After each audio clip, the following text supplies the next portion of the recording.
Take 304. Action. Good morning, everyone. Welcome to my channel. I am Tangie the Caver's wife, and I am failing at life today, but we're going to get past that. I say that because I've tried to make this video 100 times already. All right, so hi, I'm Tangie the Caver's wife. Did I say that already? Today I wanted to address a question. Get out of my purse. Get out of my purse. What are you doing? Looking for my chapstick. It's not in there. Today I wanted to address a question that was asked a couple of months ago, and I wanted to answer it in the form of a video instead of just responding to her question in the comment section, because one, it was too much to type and I am lazy, and two, actually I'm not lazy, I just too much to type. And two, because I feel like her question resonates with a lot of people. I feel like a lot of people don't homeschool because of their insecurities, and if there's anything I can do to alleviate that in any way, I want to be an encouragement, okay? Don't let your insecurities keep you and your family from one of the biggest blessings that you could ever experience ever. Her question was, what do you do if you want to homeschool but you don't feel like you're smart enough? That's an excellent question. Here is what I want to put out there for anybody else that has that particular fear. First of all, you need to know that I am not the smartest person in the world. I'm not. I'm smart because I have a love of learning, which I will talk about that toward the end of this video. I do not have a college education, and I'm actually a beauty school dropout. What can we do if we don't feel like we're smart enough to teach our kids? First of all, you really research your curriculum choices. I should say research your curricula choices. There is such a wide range of curriculum, everything from completely and totally parent hands-on, parent teaches everything, that kind of stuff, to very little parental involvement at all. The program teaches everything.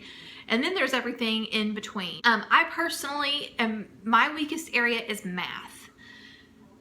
I don't like math. I've never liked math. I will probably never like math. And so I'm not good at teaching it because my attention for it is just pretty much not there. Now I can teach my son math. He's in the 5th grade, and I remember, basic stuff. But then as you get older, there's a lot of stuff that we were taught that we don't use in everyday life. Am I right? So if you don't use it, you'll lose it, right? We have started using a curriculum that will teach the kids the language arts and math.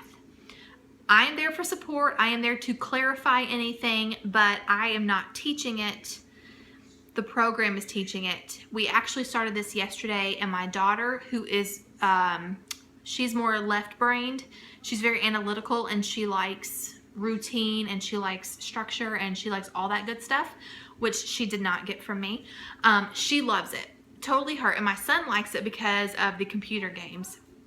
He's a lot more like me when it comes to attention and stuff. So we are totally loving this curriculum that teaches them, and I don't have to because these are my weak subject, or math is my weak subject. Really look into the Charlotte Mason style of teaching, because she really had a big focus on books. Good quality literature to teach your children things. And like, if you want to have a really good book for history, just if you go to simplycharlottemason.com, which is my favorite Charlotte Mason website, then there is a book list. And so for history, it'll give you all different kinds of books that you can read to learn about a certain time period. So if you want to learn about ancient Egypt, it will give you a list of good literature.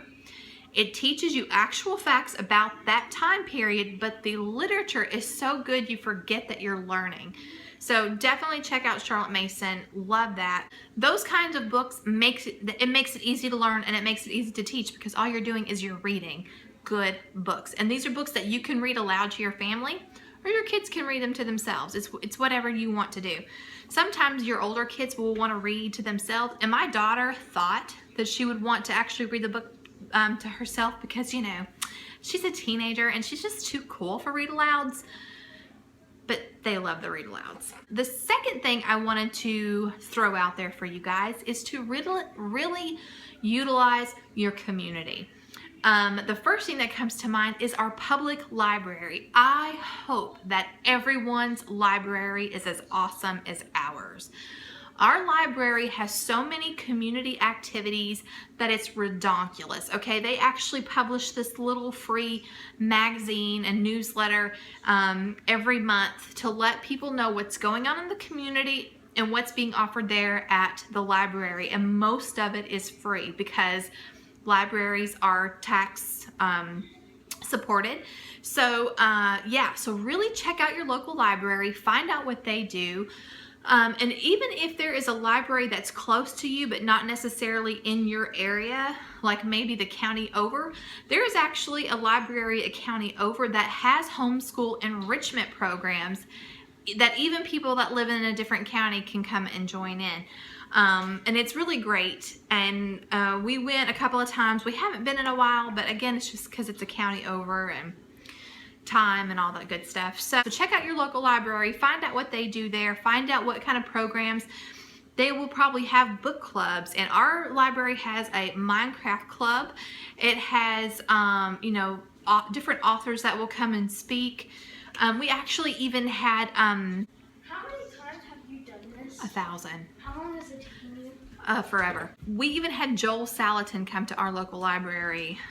I actually didn't get to go because we were having vacation Bible school and I missed it, which killed my heart, but you know, what's more important? Check out your local library. Definitely utilize that for your homeschool. It will certainly fill in gaps and even enrich even more than what you could imagine. Co-ops, look at the co-ops in your area. Now, some of the co-ops in our area actually charge more money than what we could afford to be a part of it, but there are some that don't cost anything. A friend of mine, you all know her as Amanda from the Fundamental Home. I think she said when she lived in Maryland, their co-op there, I think she said it was like $35 a year per student.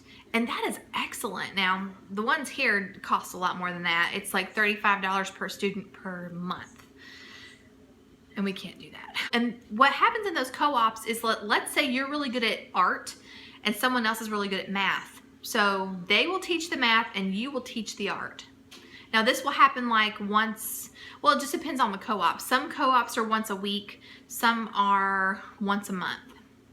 But you can usually check out your local library can tell you about the local co-ops, and also your county Board of Education might also be able to tell you about the different co-ops in the area. So those are really great resources to check out to kind of fill in the gaps where you feel like you're kind of weak in the areas. Also, YouTube. What can you not learn about on YouTube? Which is why you really have to be careful. Don't let your kids search YouTube alone. Just saying. You might be looking up something on like dangling participles, and then the next thing you know, your children know a lot more about the birds and bees than what you originally intended. Now, why are you banging around the living room? It's like you're trying to get hurt. No, I'm not. What she's doing. Go put that back in my room and stay out of my stuff. I'm using it. Do what I said. I'm trying to finish this video because I got to talk to Amanda and then y'all got to do school. So there have been a few times that we came across a subject that I wasn't able to articulate in a way that my child could grasp the concept.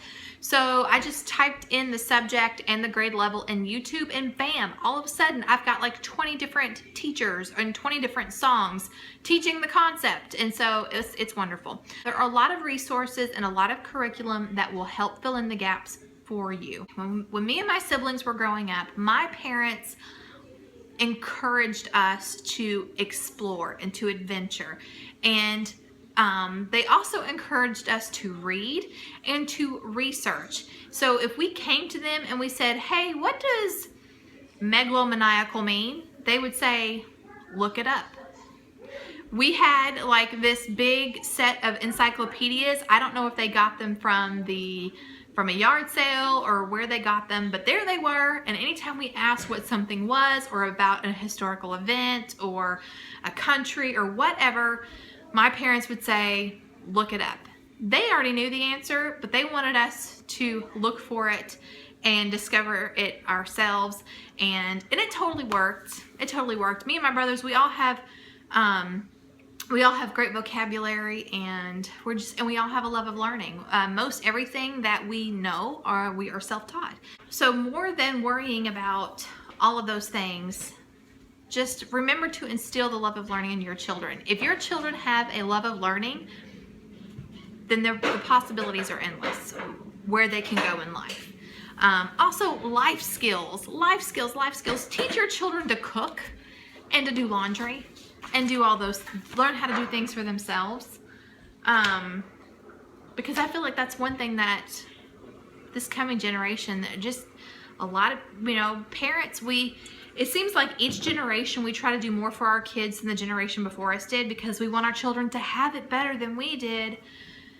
And yet, look at what we've got. I shouldn't say that. We've got a bunch of kids that don't know how to do anything except play on an iPhone. It's crazy. Okay, so that's all I've got. I hope this was encouraging. I hope this was helpful, and I hope that this will put you in a direction on something that maybe you hadn't thought of before. Okay, so that's it. I've rambled for so long, 15 minutes, so I have a lot to edit. But that's all.